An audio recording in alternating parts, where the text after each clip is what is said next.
So may buntag mga idol.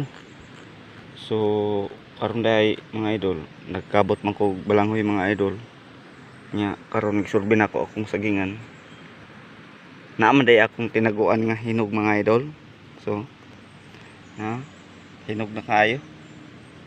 So karon mga idol, namon koy gabi pao dito sa balay mga mga karlan. So nakadesisyon gid ko nga magbinignit karon. Nindot kaayo karon magbinignit.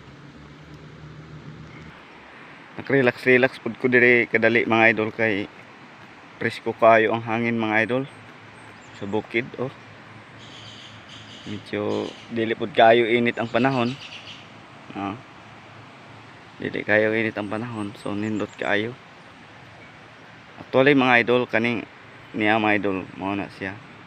Morning akong sagingan mga idol, dagko na siya mga idol. Gani mga first week siguro sa September na anak ko harvest on dito sa ubos.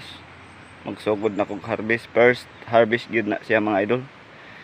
So sagbot gid kaayo mga idol kay dili hapit maapas anam-anamra kan mana siya ay balanghoy.